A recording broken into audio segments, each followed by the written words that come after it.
कवचं ध्यानम् उदयाचलमागत्य वेदरूपमनामयं तुष्टावपरया भक्ता वालखिल्यादिभिर्वृतं देवसुरैः सदा वन्द्यं ग्रहैश्च परिवेष्टितं ध्यायन् स्तवन् पठन् नाम यः सूर्यकवचं सदा।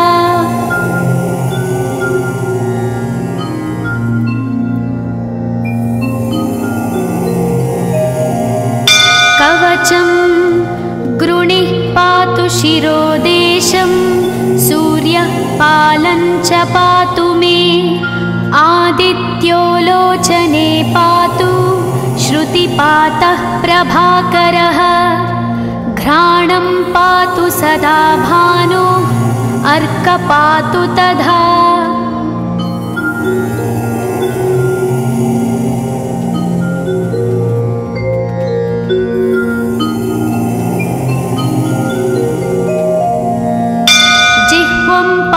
जगन्नाथः कण्ठं पातु विभावसु स्कन्धौ ग्रहपतिः पातु भुजौ पातु प्रभाकरः अहस्करः पातु हस्तौ हृदयं पातु भानुमान्।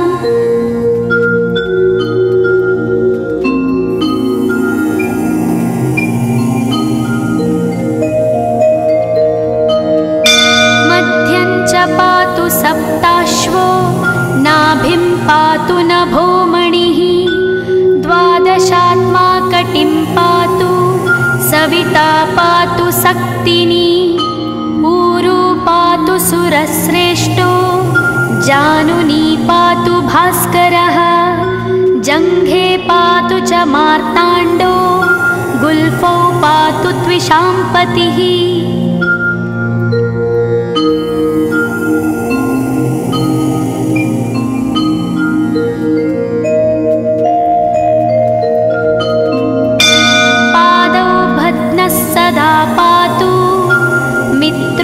सकलं वपुः वेदत्रयात्मकस्वामिन् नारायण जगत्पते आयतयामं तं कञ्ची द्वेदरूपः प्रभाकरः स्तोत्रेणानेन सन्तुष्टो वालखिल्यादिभिर्वृतः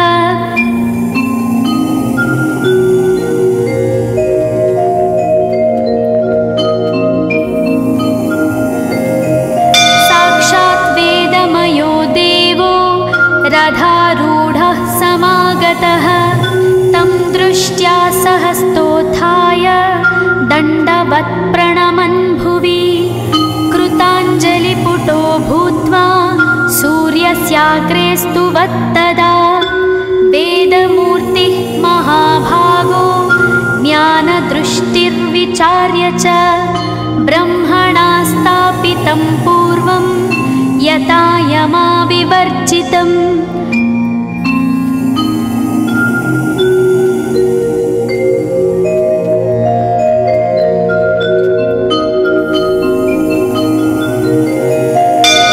सत्त्वप्रधानं शुक्लाख्यं वेदरूपमनामयं शब्दब्रह्ममयं वेदं सत्कर्म ब्रह्मवाचकम् मुनिमध्यापयामास प्रथमं सविता स्वयं तेन प्रथमदत्तेन वेदेन परमेश्वरः यज्ञवल्क्यो मुनिश्रेष्ठः कृतकृत्यो भवत्तदा।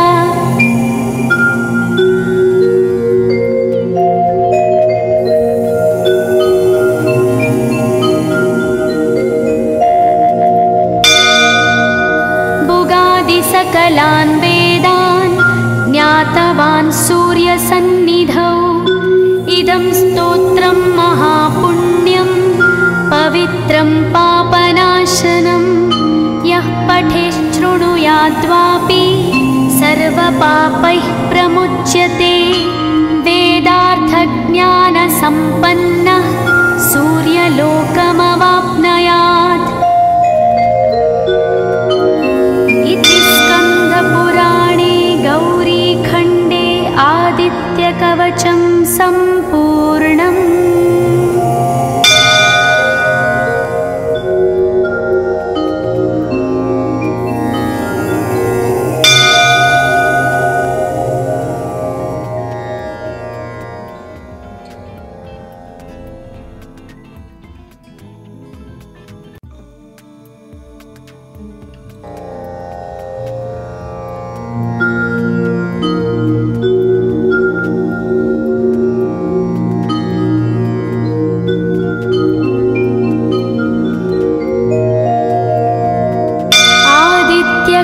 कवचं ध्यानम् उदयाचलमागत्य वेदरूपमनामयं तुष्टावपरया भक्ता वालखिल्यादिभिर्वृतं देवसुरैः सदा वन्द्यं ग्रहैश्च परिवेष्टितं ध्यायन् स्तवन् पठन् नाम यः सूर्यकवचं सदा।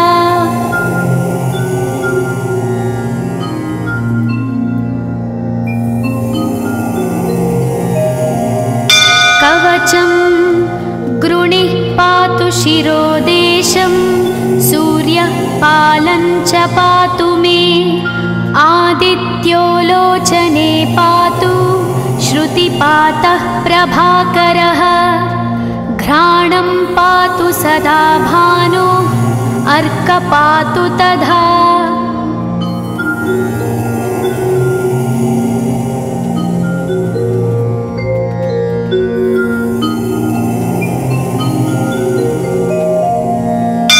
जिह्वं पातु जगन्नाथः कण्ठं पातु विभावसु स्कन्धौ ग्रहपतिः पातु भुजौ पातु प्रभाकरः आहस्करः पातु हस्तौ हृदयं पातु भानुमान्।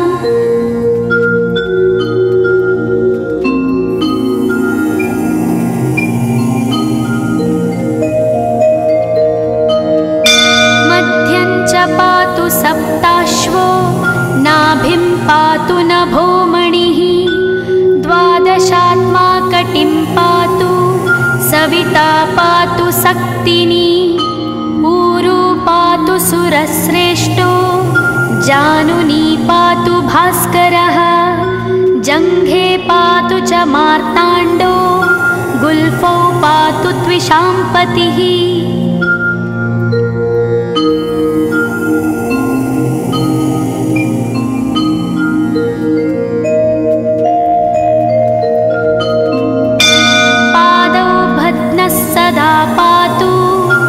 मित्रोऽपि सकलं वपुः वेदत्रयात्मकः स्वामिन् नारायण जगत्पते आयतयामं तं कञ्ची द्वेदरूपः प्रभाकरः स्तोत्रेणानेन सन्तुष्टो वालखिल्यादिभिर्वृतः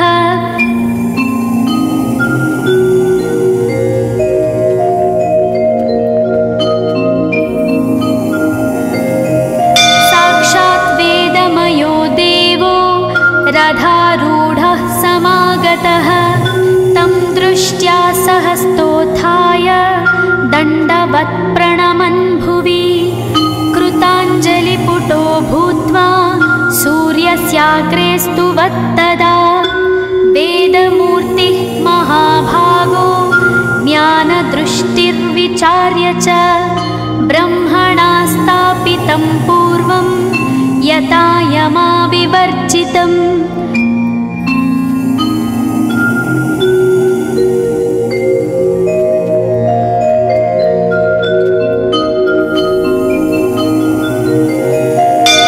सत्त्वप्रधानं शुक्लाख्यं वेदरूपमनामयं शब्दब्रह्ममयं वेदं सत्कर्म ब्रह्मवाचकम् मुनिमध्यापयामास प्रथमं सविता स्वयं तेन प्रथमदत्तेन वेदेन परमेश्वरः यज्ञवल्क्यो मुनिश्रेष्ठः कृतकृत्यो भवत्तदा।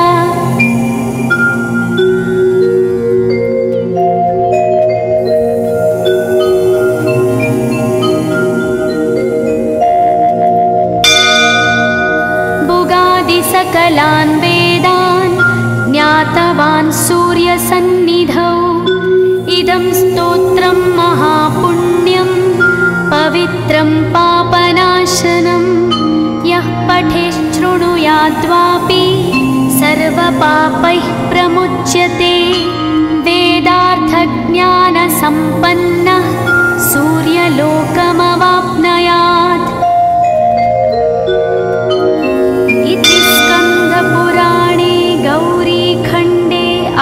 आदित्यकवचं सम्पूर्णम्।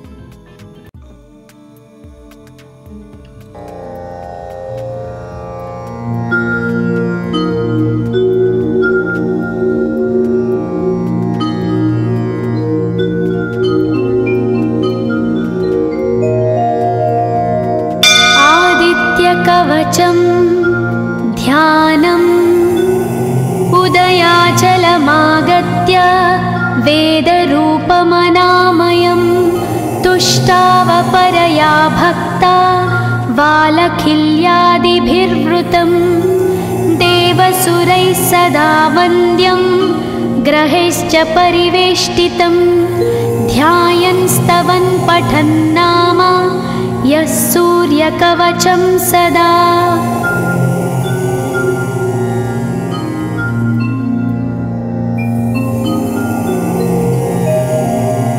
कवचं गृणिः पातु शिरोदेशं सूर्यः पालं च पातु मे आदित्यो लोचने पातु श्रुतिपातः प्रभाकरः घ्राणं पातु सदा भानो अर्क पातु तथा।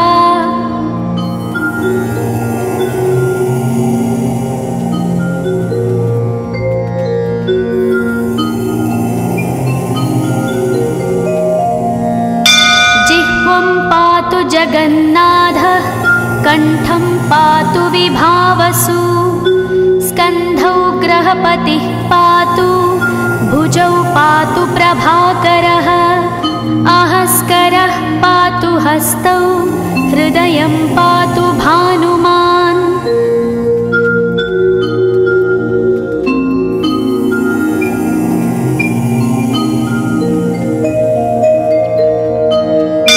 मध्यं च पातु सप्ताश्वो नाभिं पातु नभोमणिः द्वादशात्मा कटिं पातु सविता पातु सक्तिनी ऊरू पातु सुरश्रेष्ठो जानुनी पातु भास्करः जङ्घे पातु च मार्ताण्डो गुल्फौ पातु त्विषाम्पतिः।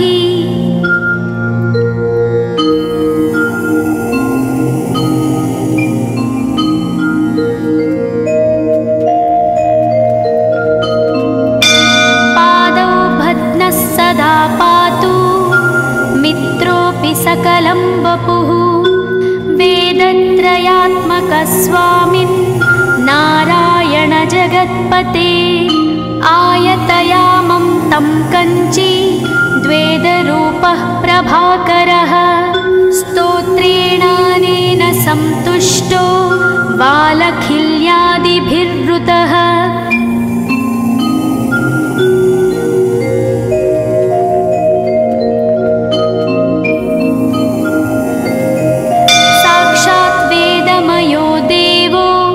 रथारूढः समागतः तं दृष्ट्या सहस्तोत्थाय दण्डवत् प्रणमन् भुवि कृताञ्जलिपुटो भूत्वा सूर्यस्याग्रे स्तुवत्तदा वेदमूर्तिः महाभागो ज्ञानदृष्टिर्विचार्य च ब्रह्मणा स्थापितं पूर्वं यथा यमाविवर्जितम्।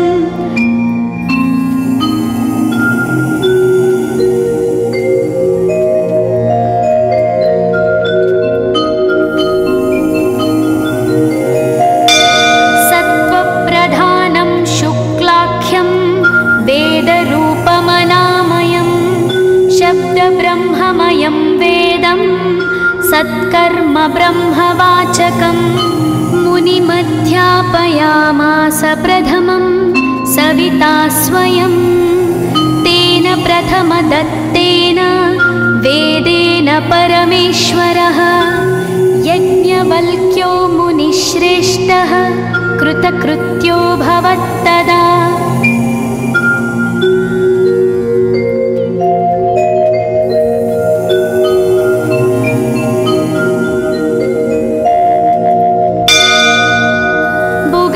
सकलान् वेदान् ज्ञातवान् सूर्यसन्निधौ। इदं स्तोत्रं महापुण्यं पवित्रं पापनाशनं।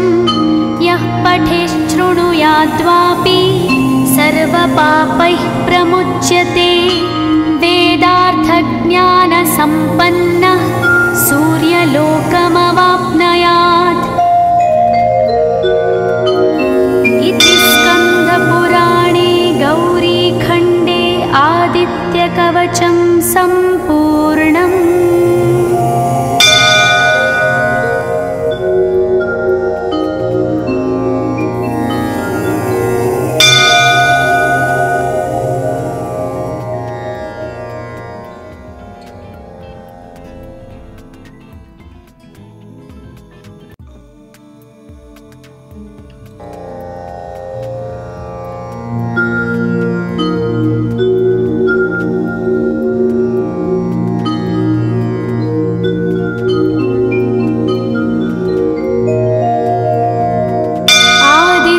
कवचं ध्यानम्।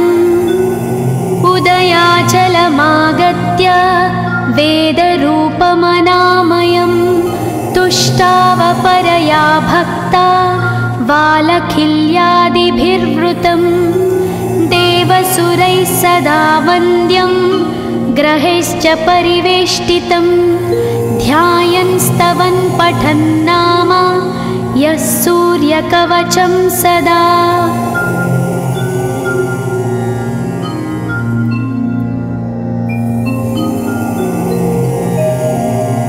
कवचं गृणिः पातु शिरोदेशं।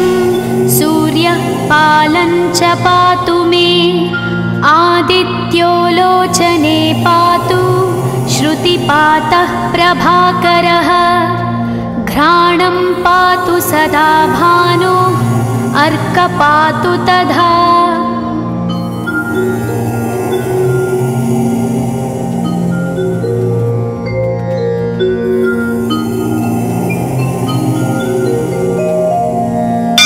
जिह्वं पातु जगन्नाथः कण्ठं पातु विभावसु। स्कन्धौ ग्रहपतिः पातु भुजौ पातु प्रभाकरः। आहस्करः पातु हस्तौ हृदयं पातु भानुमान्।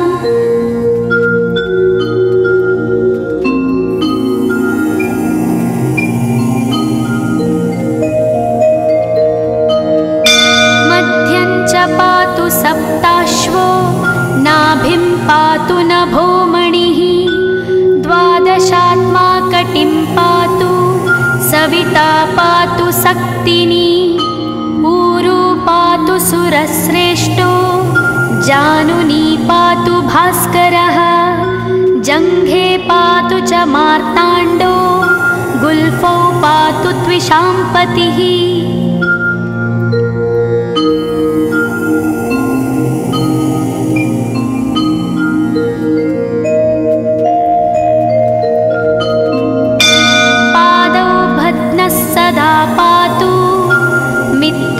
सकलं वपुः वेदत्रयात्मकस्वामिन् नारायण जगत्पते।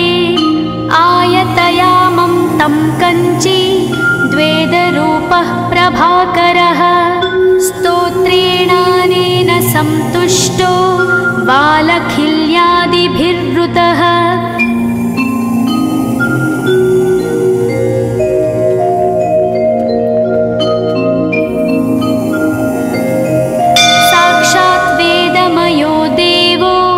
रथारूढः समागतः तं दृष्ट्या सहस्तोत्थाय दण्डवत् प्रणमन् भुवि।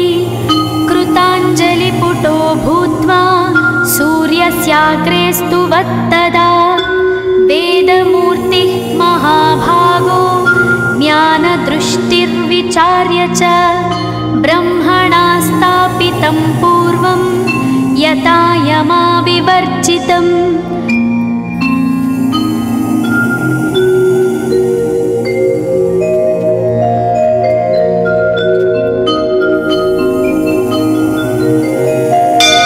सत्त्वप्रधानं शुक्लाख्यं वेदरूपमनामयं शब्दब्रह्ममयं वेदं सत्कर्म ब्रह्मवाचकं मुनिमध्यापयामास प्रथमं सविता स्वयं तेन प्रथमदत्तेन वेदेन परमेश्वरः यज्ञवल्क्यो मुनिश्रेष्ठः कृतकृत्यो भवत्तदा।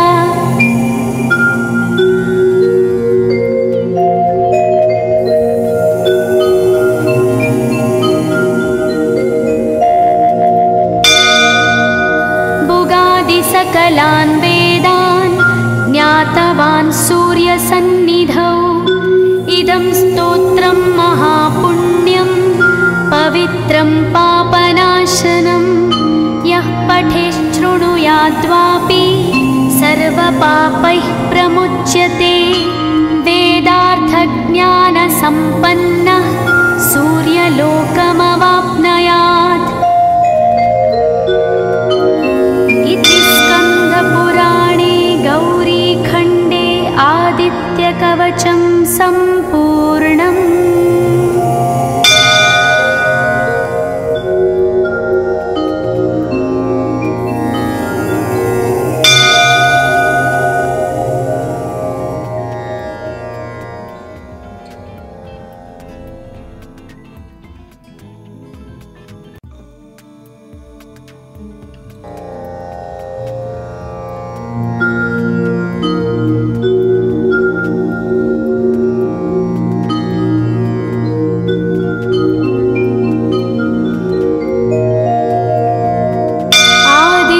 कवचं ध्यानम् उदयाचलमागत्य वेदरूपमनामयं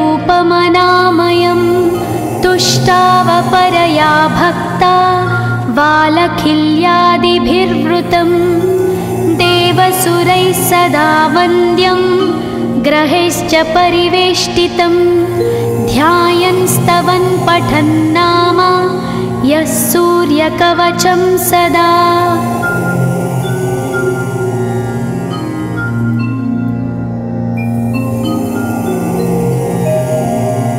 कवचं गृणिः पातु शिरोदेशं सूर्यः पालं च पातु मे आदित्यो लोचने पातु श्रुतिपातः प्रभाकरः घ्राणं पातु सदा भानो अर्क पातु तथा।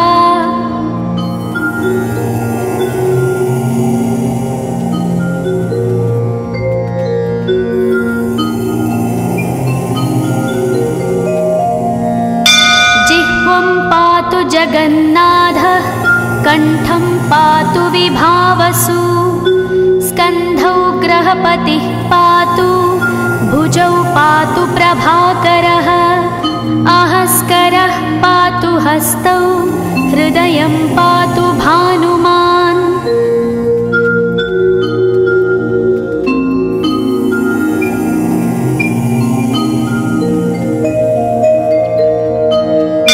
मध्यं च पातु सप्ताश्वो नाभिं पातु नभोमणिः द्वादशात्मा कटिं पातु सविता पातु सक्तिनी ऊरू पातु सुरश्रेष्ठो जानुनी पातु भास्करः जङ्घे पातु च मार्ताण्डो गुल्फौ पातु त्विषाम्पतिः।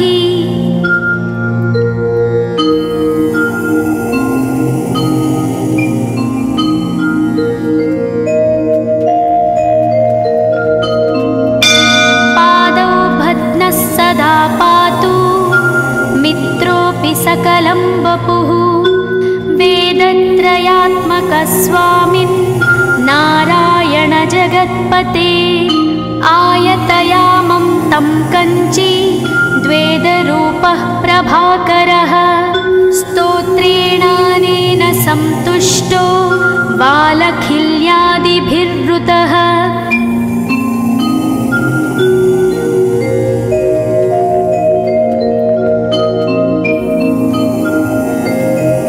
साक्षात् वेदमयो देवो रथारूढः समागतः तं दृष्ट्या सहस्तोत्थाय दण्डवत् प्रणमन् भुवि कृताञ्जलिपुटो भूत्वा सूर्यस्याग्रे स्तुवत्तदा वेदमूर्तिः महाभागो ज्ञानदृष्टिर्विचार्य च ब्रह्मणा स्थापितं पूर्वं यथा यमाविवर्जितम्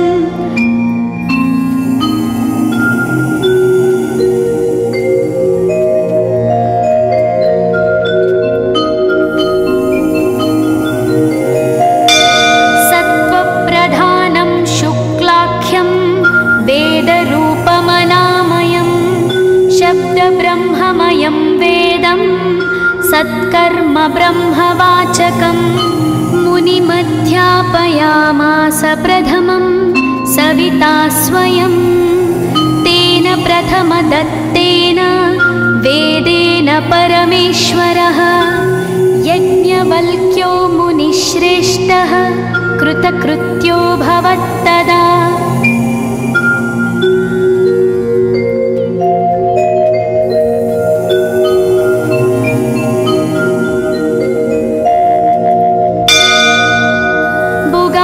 सकलान् वेदान् ज्ञातवान् सूर्यसन्निधौ इदं स्तोत्रं महापुण्यं पवित्रं पापनाशनं यः पठेच्छृणुयाद्वापि सर्वपापैः प्रमुच्यते वेदार्थज्ञानसम्पन्नः सूर्यलोकमवाप्नुयात्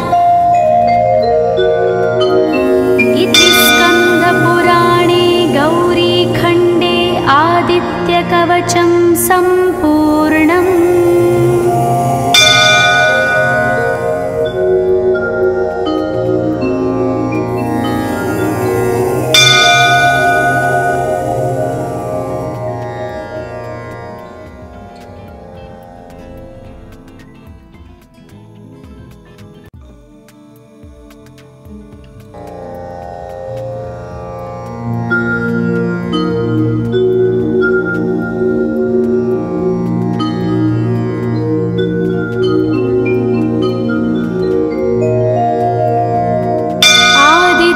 कवचं ध्यानम् उदयाचलमागत्य वेदरूपमनामयं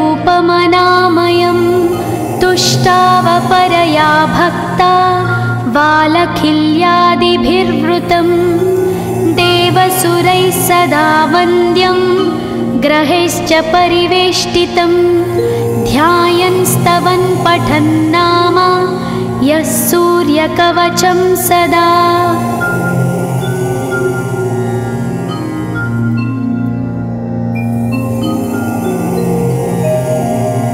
कवचं गृणिः पातु शिरोदेशं सूर्यः पालं च पातु मे आदित्यो लोचने पातु श्रुतिपातः प्रभाकरः घ्राणं पातु सदा भानो अर्क पातु तथा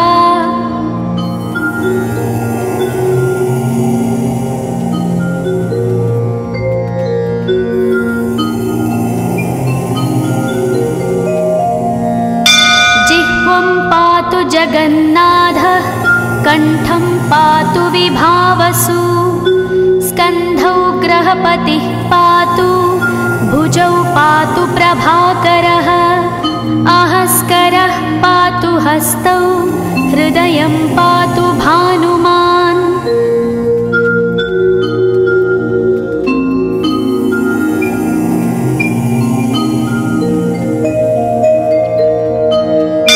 मध्यं च पातु सप्ताश्वो नाभिं पातु नभो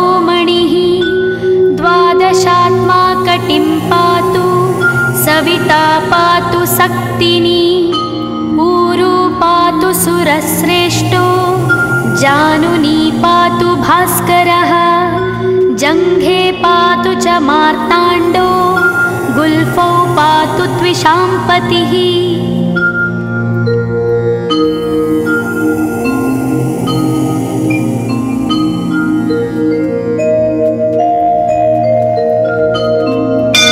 पादौ भद्नः सदा पातु मित्रोऽपि सकलं वपुः वेदत्रयात्मकः स्वामिन् नारायण जगत्पते आयतयामं तं कञ्ची द्वेदरूपः प्रभाकरः स्तोत्रेणानेन सन्तुष्टो बालखिल्यादिभिर्वृतः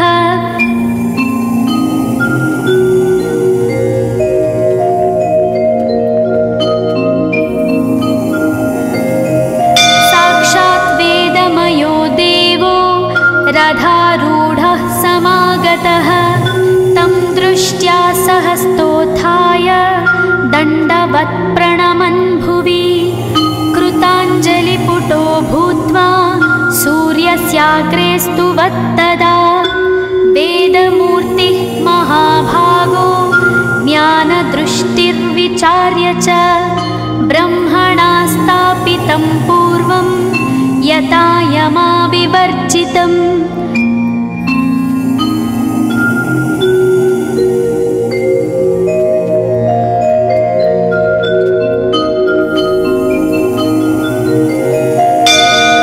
सत्त्वप्रधानं शुक्लाख्यं वेदरूपमनामयं शब्दब्रह्ममयं वेदं सत्कर्म ब्रह्मवाचकम् मुनिमध्यापयामास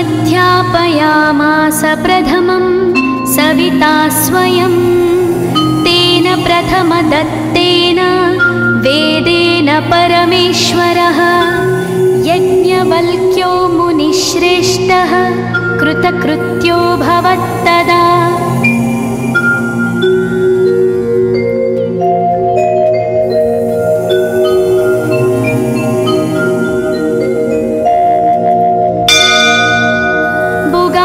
सकलान् वेदान् ज्ञातवान् सूर्यसन्निधौ इदं स्तोत्रं महापुण्यं पवित्रं पापनाशनं यः पठेच्छृणुयाद्वापि सर्वपापैः प्रमुच्यते वेदार्थज्ञानसम्पन्नः सूर्यलोकमवाप्नुयात् इति स्कन्दपुराणे गौरीखण्डे आदित्यकवचं सम्पूर्णम्।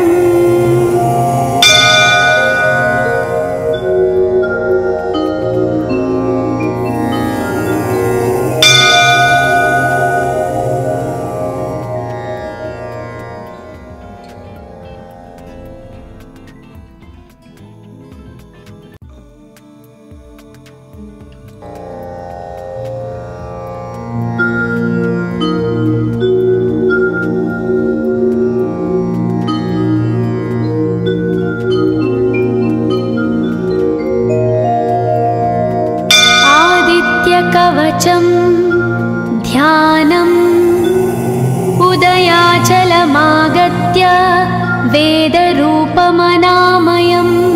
तुष्टावपरया भक्ता बालखिल्यादिभिर्वृतं देवसुरैः सदा वन्द्यं ग्रहैश्च परिवेष्टितं ध्यायन् स्तवन् पठन् नाम यः सूर्यकवचं सदा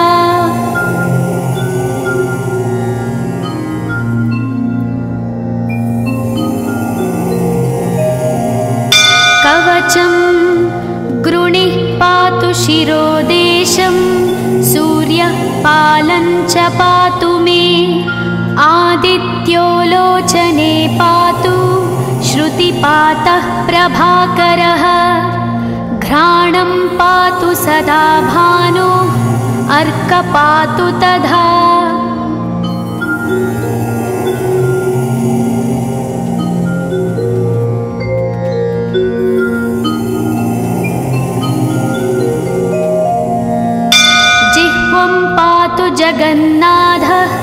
कण्ठं पातु विभावसु स्कन्धौ ग्रहपतिः पातु भुजौ पातु प्रभाकरः आहस्करः पातु हस्तौ हृदयं पातु भानुमान्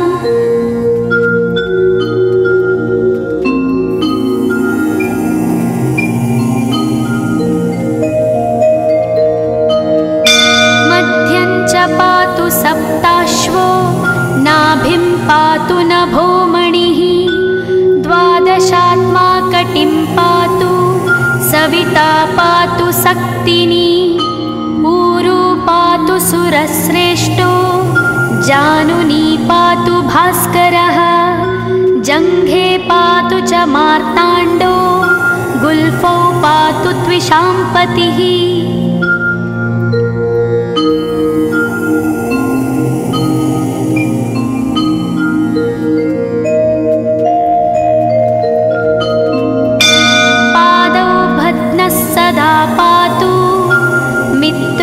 सकलं वपुः वेदत्रयात्मकस्वामिन् नारायण जगत्पते आयतयामं तं कञ्ची द्वेदरूपः प्रभाकरः स्तोत्रेणानेन सन्तुष्टो बालखिल्यादिभिर्वृतः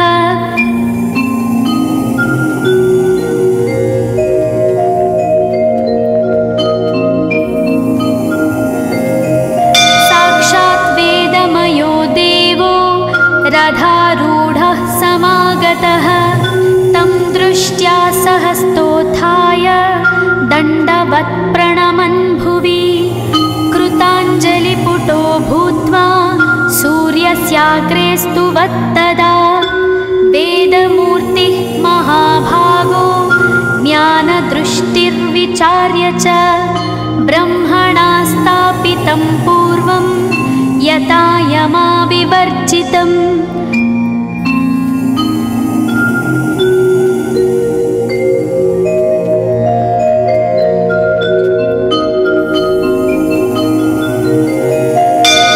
सत्त्वप्रधानं शुक्लाख्यं वेदरूपमनामयं शब्दब्रह्ममयं वेदं सत्कर्म ब्रह्मवाचकम् मुनिमध्यापयामास प्रथमं सविता स्वयं तेन प्रथमदत्तेन वेदेन परमेश्वरः यज्ञवल्क्यो मुनिश्रेष्ठः कृतकृत्यो भवत्तदा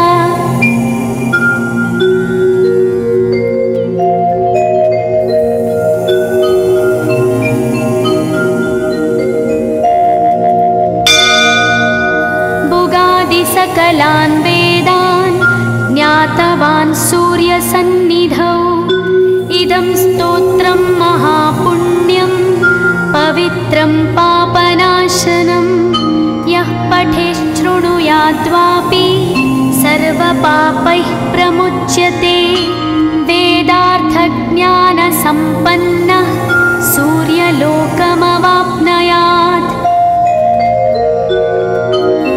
इति स्कन्दपुराणे गौरीखण्डे आदित्यकवचं सम्पूर्णम्।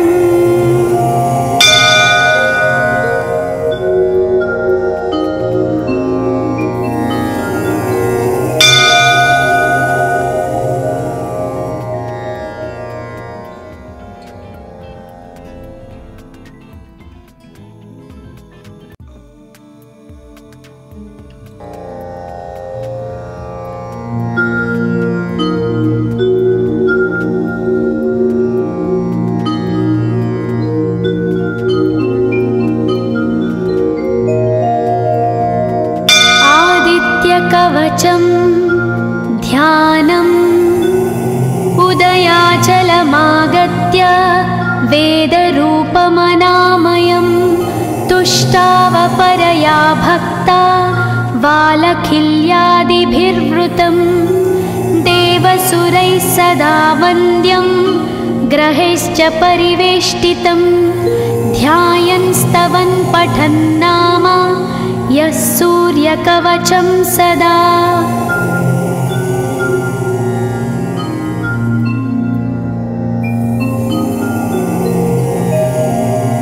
कवचं गृणिः पातु शिरोदेशं, सूर्यः पालं च पातु मे। आदित्यो लोचने पातु, श्रुतिपातः प्रभाकरः। घ्राणं पातु सदा भानो, अर्क पातु तथा।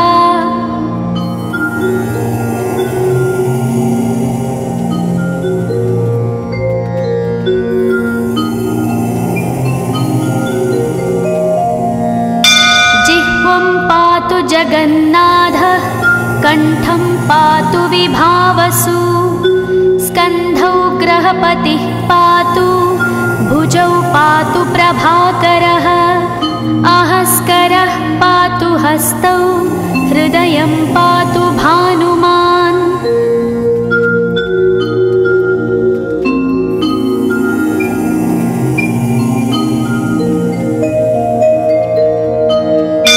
मध्यं च पातु सप्ताश्वो, नाभिं पातु नभोमणिः। द्वादशात्मा कटिं पातु, सविता पातु सक्तिनी। ऊरू पातु सुरश्रेष्ठो, जानुनी पातु भास्करः। जङ्घे पातु च मार्ताण्डो, गुल्फौ पातु त्विषाम्पतिः।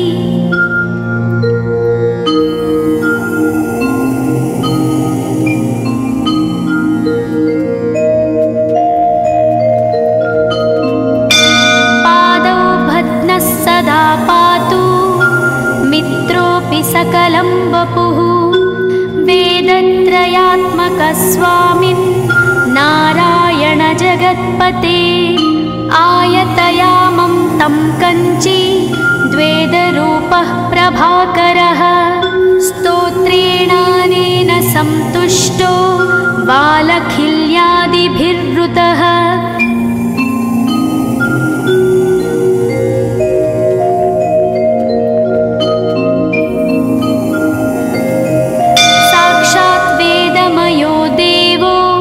रथारूढः समागतः, तं दृष्ट्या सहस्तोत्थाय, दण्डवत् प्रणमन् भुवि। कृताञ्जलिपुटो भूत्वा, सूर्यस्याग्रे स्तुवत्तदा। वेदमूर्तिः महाभागो, ज्ञानदृष्टिर्विचार्य च। ब्रह्मणा स्थापितं पूर्वं, यथा यमाविवर्जितम्।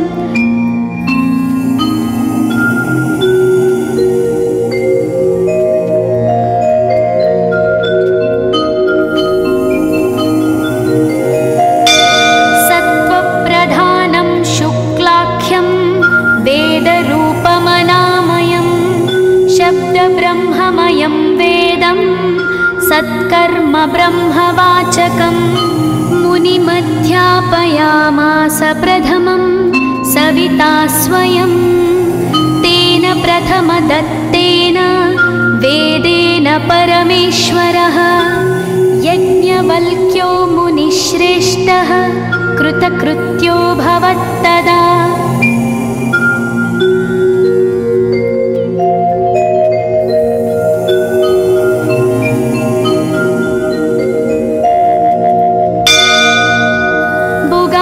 सकलान् वेदान्, ज्ञातवान् सूर्यसन्निधौ। इदं स्तोत्रं महापुण्यं, पवित्रं पापनाशनं। यः पठेच्छृणुयाद्वापि, सर्वपापैः प्रमुच्यते। वेदार्थज्ञानसम्पन्नः, सूर्यलोकमवाप्नुयात्। इति स्कन्दपुराणे गौरीखण्डे आदित्यकवचं सम्पूर्णम्।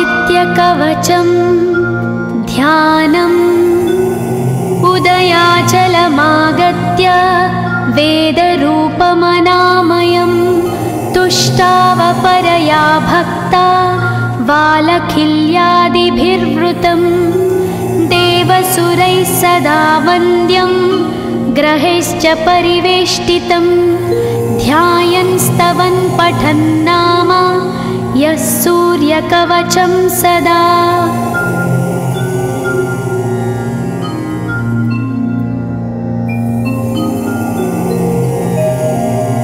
कवचं गृणिः पातु शिरोदेशं सूर्यः पालं च पातु मे आदित्यो लोचने पातु श्रुतिपातः प्रभाकरः घ्राणं पातु सदा भानो अर्कपातु तथा।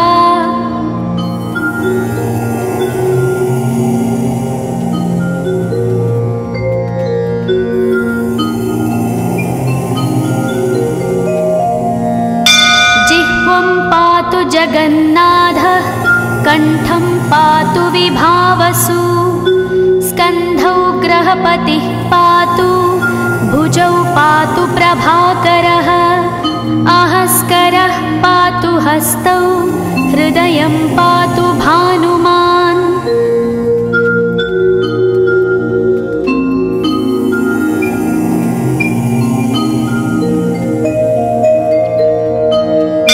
मध्यं च पातु सप्ताश्वो नाभिं पातु नभोमणिः द्वादशात्मा कटिं पातु सविता पातु सक्तिनी ऊरू पातु सुरश्रेष्ठो जानुनी पातु भास्करः जङ्घे पातु च मार्ताण्डो गुल्फौ पातु त्विषाम्पतिः।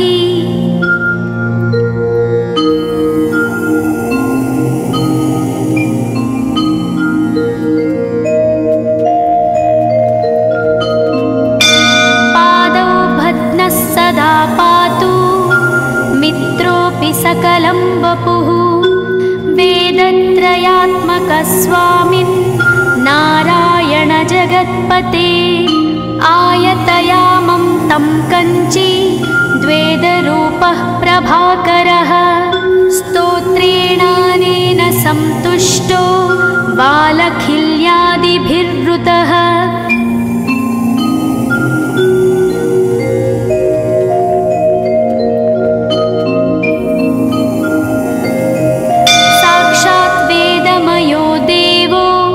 रथारूढः समागतः तं दृष्ट्या सहस्तोत्थाय दण्डवत् प्रणमन् भुवि कृताञ्जलिपुटो भूत्वा सूर्यस्याग्रे स्तुवत्तदा वेदमूर्तिः महाभागो ज्ञानदृष्टिर्विचार्य च ब्रह्मणा स्थापितं पूर्वं यथा यमाविवर्जितम्।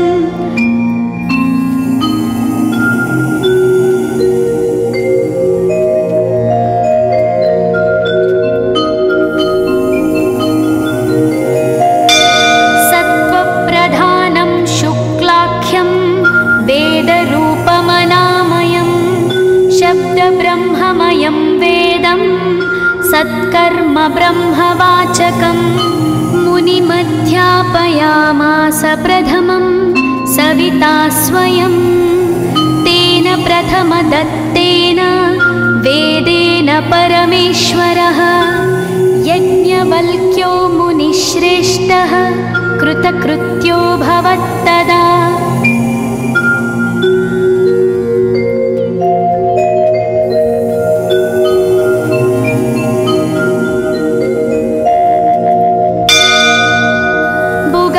सकलान् वेदान् ज्ञातवान् सूर्यसन्निधौ इदं स्तोत्रं महापुण्यं पवित्रं पापनाशनं यः पठेच्छृणुयाद्वापि सर्वपापैः प्रमुच्यते वेदार्थज्ञानसम्पन्नः सूर्यलोकमवाप्नुयात्। इति स्कन्दपुराणे गौरीखण्डे कवचं सम्पूर्णम्।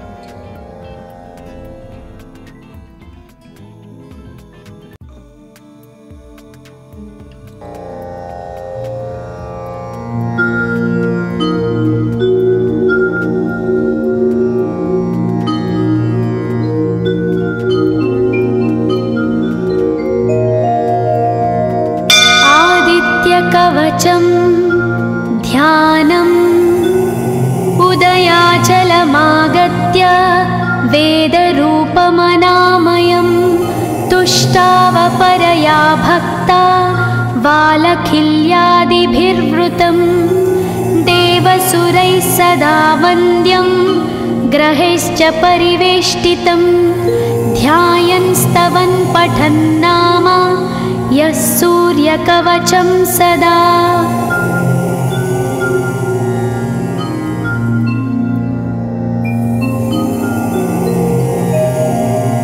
कवचं गृणिः पातु शिरोदेशं सूर्यः पालं च पातु मे आदित्यो लोचने पातु श्रुतिपातः प्रभाकरः घ्राणं पातु सदा भानो अर्क पातु तथा।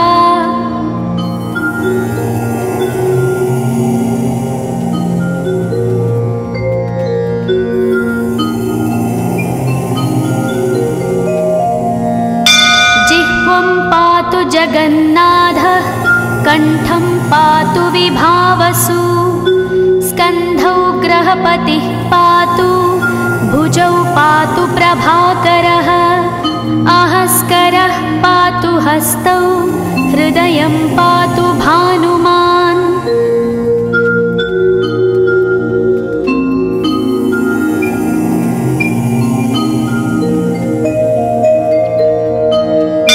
मध्यं च पातु सप्ताश्वो नाभिं पातु नभोमणिः द्वादशात्मा कटिं पातु सविता पातु सक्तिनी ऊरू पातु सुरश्रेष्ठो जानुनी पातु भास्करः जङ्घे पातु च मार्ताण्डो गुल्फौ पातु त्विषाम्पतिः।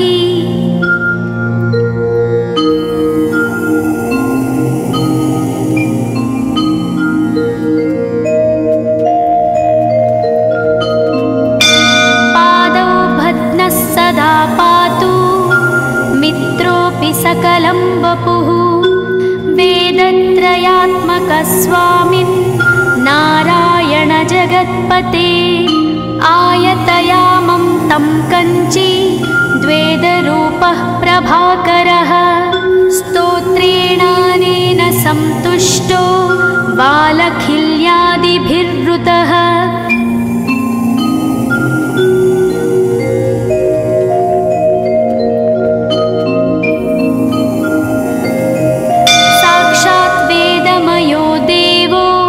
रथारूढः समागतः तं दृष्ट्या सहस्तोत्थाय दण्डवत् प्रणमन् भुवि कृताञ्जलिपुटो भूत्वा सूर्यस्याग्रे स्तुवत्तदा वेदमूर्तिः महाभागो ज्ञानदृष्टिर्विचार्य च ब्रह्मणा स्थापितं पूर्वं यथा यमाविवर्जितम्।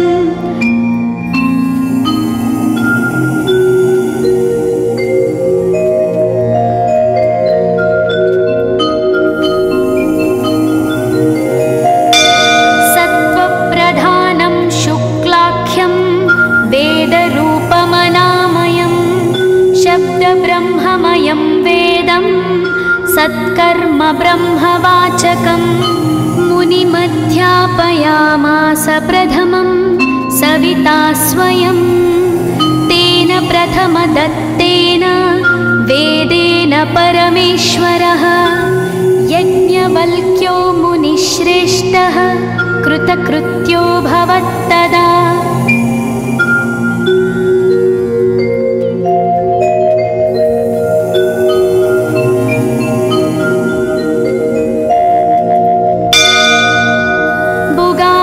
सकलान् वेदान् ज्ञातवान् सूर्यसन्निधौ।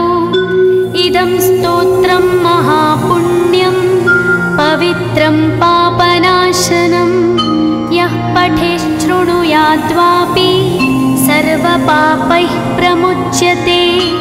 वेदार्थज्ञानसम्पन्नः सूर्यलोकम्